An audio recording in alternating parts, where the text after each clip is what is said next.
Nature's language existence has a language that each part of existence uses to communicate with every other part.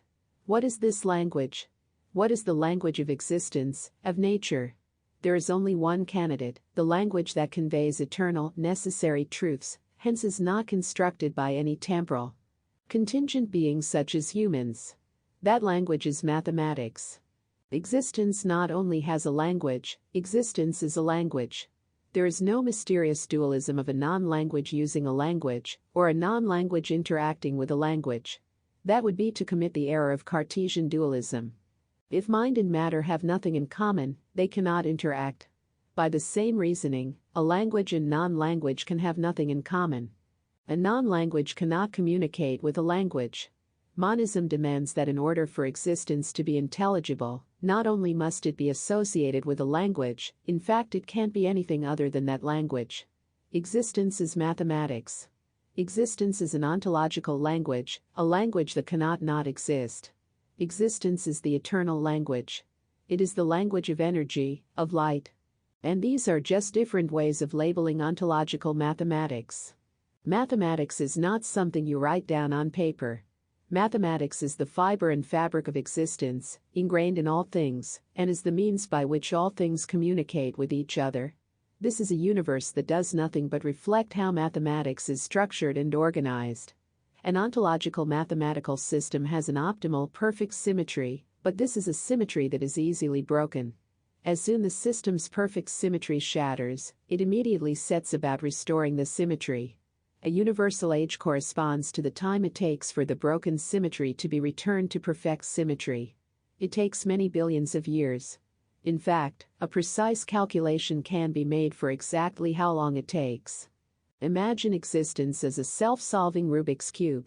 Existence has a perfect configuration, a zero-entropy state, corresponding in our analogy to the perfectly arranged cube. However, once existence's symmetry is shuffled by an apocalyptic symmetry-breaking event, the Big Bang, it's a fantastically difficult problem to bring it back to its starting state. The shuffled state corresponds to the creation of space and time then have to be abolished before symmetry can be restored. Undoing space and time is achieved through the relentless expansion of spacetime, so that the mathematical waves that make up spacetime eventually flatline, which means that the space-time universe of matter has died, and the frequency universe of mind has reached maximum life equals God. Space-time corresponds to the universe being knotted. Matter is the result of this knotting. The expansion of space-time steadily undoes the knots.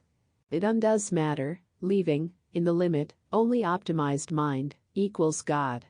We are all part of a living mathematical organism constantly solving itself, but one which is so complex and dynamic that it can attain, and yet never maintain its optimal state. As soon as it attains it, it loses it, and the next phase of the cyclic universe begins. The universe is a wave pattern that goes on forever. It can never stop. It creates God then destroys God, over and over again. It is an endless sequence of reaching perfection, losing perfection, then starting over. The extraordinary feature of mathematics which baffles so many people is that it is both syntax and semantics. Average people are brainwashed into believing that mathematics is nothing but an abstract syntax, probably man-made.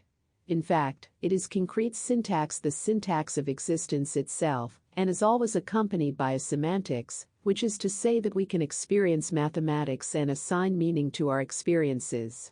Consider the visible spectrum of light. A photon of one frequency produces a different experience from a photon of a different frequency. The experience is color, or, to be more exact, is color once it has been received and processed by our eyes, brains and minds. The experience is the meaning. The semantics of the photon, i.e. semantics, relates to the empirical aspect of the photon, and syntax to its rational aspect. Every unique wave function is associated with a unique experience. The wave function as syntax is the form of the experience. The wave function as semantics is the content of the experience. Humans could have evolved in two different ways. As purely syntactic beings, as human computers, so to speak, in which case no one would doubt that we lived in a 100% mathematical world, or as semantic beings, i.e. we don't tune into the mathematical syntax, but, rather, into the mathematical semantics, the experience and synthesis of mathematics, rather than the form and analysis of mathematics. The form is actively concealed from us by the content, experience. The masses are deluded by mathematics as phenomenon, as nothing but experiences of every conceivable kind, and fail to grasp that mathematics is also the noumenon, the thing that underlies, defines and conveys the phenomenon. Experiences don't float around in the ether. They're not magical. They have an exact ontology. They are associated with an epistemology. The ontology and epistemology are both mathematical. Brainwashed people have been conditioned to think of mathematics as something unreal, and to think of experiences as reality, i.e., they accept semantics and reject syntax. It never occurs to them that the experience is the content, semantic aspect of mathematics, and it is underlaid, necessarily so, by the form, syntactic aspect of mathematics.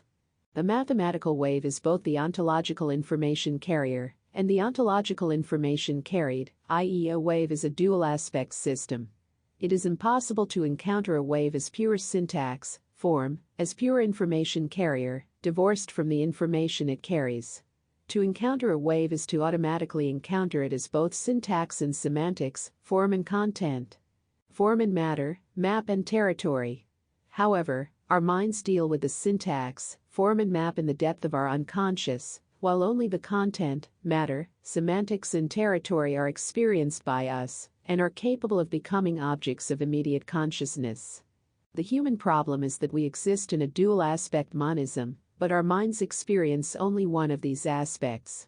Otherwise, we would require split minds to show us the syntax and semantics at the same time. Because we are on the semantic empirical side of the fence, rather than the syntactic, rational, and logical side, we are presented with an almost insurmountable problem. If we are always looking at one side of a coin, and can never flip it over, how would we ever know what was on the other side? Humanity has used religion, philosophy and science to try to work out what's on the other side of the coin, on the dark side of the moon, so to speak. Humanity has invented countless interpretations, all mired in human delusion.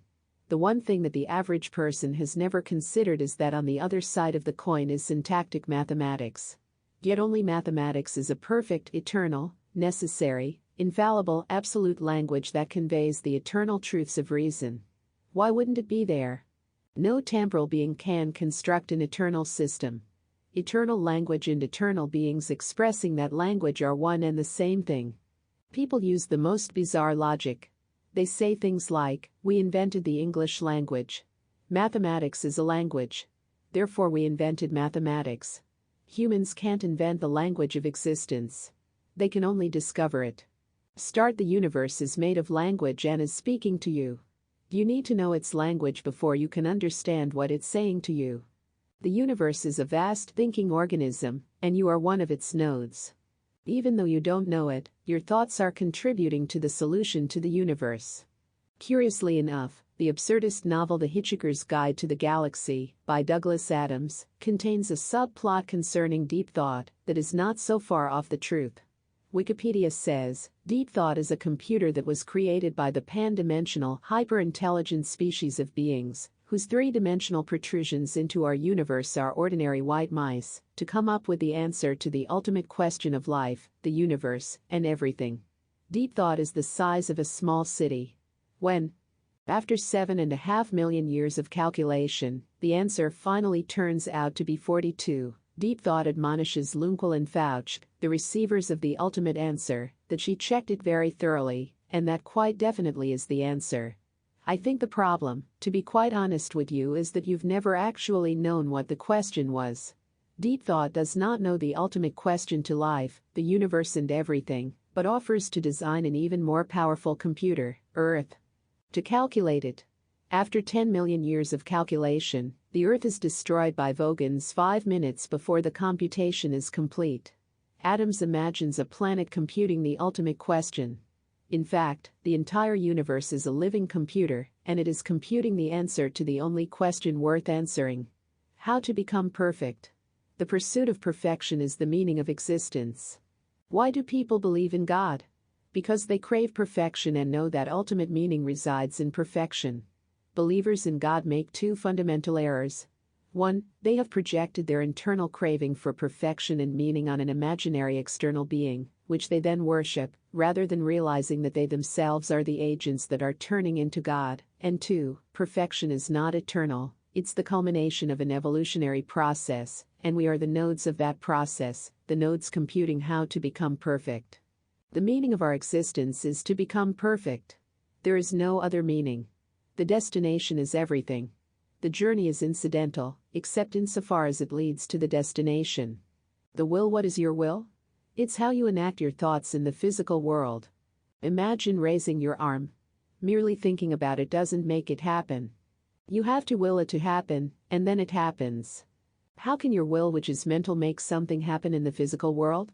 This raises the classic problem of Cartesian dualism, the problem of how mind affects matter if it is a different substance from matter. Mind can control matter only because matter, despite appearances, is a mode of mind. The task is to explain what that mode is. Before and after. A priori is Latin for what comes before. A posteriori is Latin for what comes after. An a priori proposition is one that can be known to be true or false, without reference to experience. And a posteriori proposition is one that cannot be known to be true or false, without reference to experience. Mathematics is an a priori subject.